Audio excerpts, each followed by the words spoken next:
Und dann kam es eben in die Samstagabendsendung. Es gibt halt gewisse Spielregeln und die waren für mich einfach irgendwann nicht mehr ertragbar. Und es war einfach so, weil ich gesagt habe, ich kann da nicht mehr reingehen. Ich gehe kaputt darin.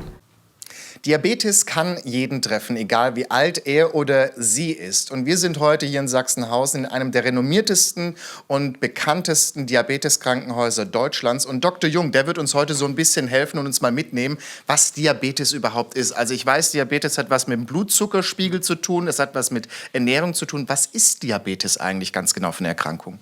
Es ist eine Stoffwechselerkrankung, die vor allen Dingen den Zuckerstoffwechsel betrifft und die zu erhöhten Blutzuckerwerten führt. Und wir testen das Ganze mal. Es gibt die analoge Version, das machen wir jetzt mal. Menschen, die Diabetes haben, machen das, glaube ich, täglich.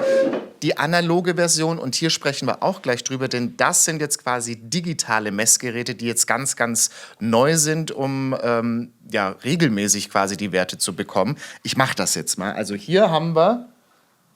So, ich muss mir jetzt hier reinstechen, ne? Genau. So. Da kommt schon was. Und los geht's. Jetzt müssen wir hier den Wert gleich bekommen. Einmal dran halten. Das ging aber schnell. Mhm. Und jetzt sagen Sie uns, was kommt. 104.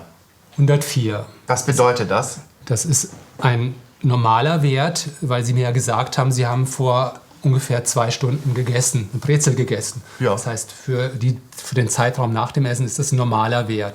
Wenn Sie jetzt nüchtern gewesen wären, also morgens nüchtern, dann hätte das jetzt ein erhöhter Wert bedeutet und Sie wären im Grenzbereich gewesen. Was kann denn passieren, wenn man Diabetes hat und wenn der Blutzuckerspiegel fällt? Also was ist das Schlimmste, was mir passieren könnte? Also vor allen Dingen sind natürlich erstmal hohe Werte gefährlich, weil die hohen Werte können zu Folgeerscheinungen des Diabetes führen. Das kann Organe betreffen, Herz, es kann die Niere betreffen. Das kann dazu zu schwierigen Komplikationen in diesem Bereich führen. Und was Sie angesprochen haben, ist eine Unterzuckerung, die in der Regel nur mit Insulin oder mit blutzuckersenkenden Medikamenten auftritt und die natürlich auch gefährlich werden könnte.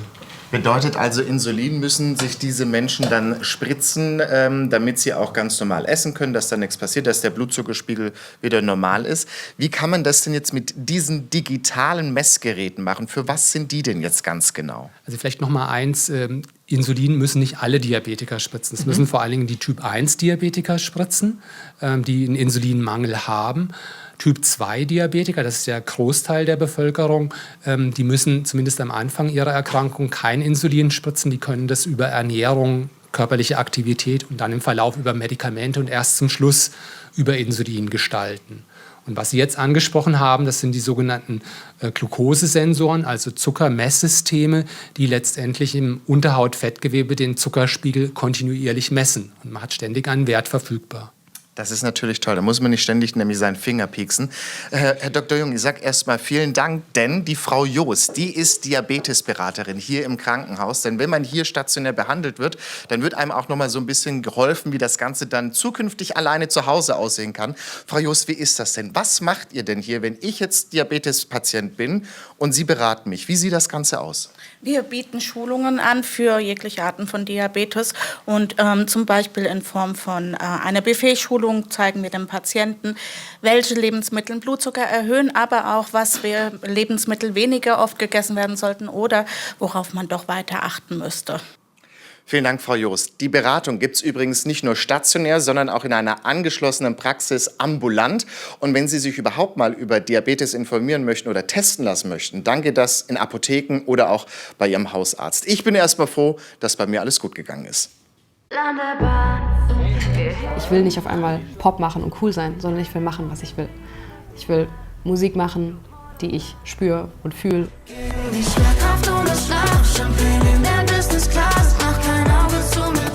Es war wirklich ein Befreiungsschlag, weil man auf einmal gemerkt hat, hey, man kann halt doch auch echt sein.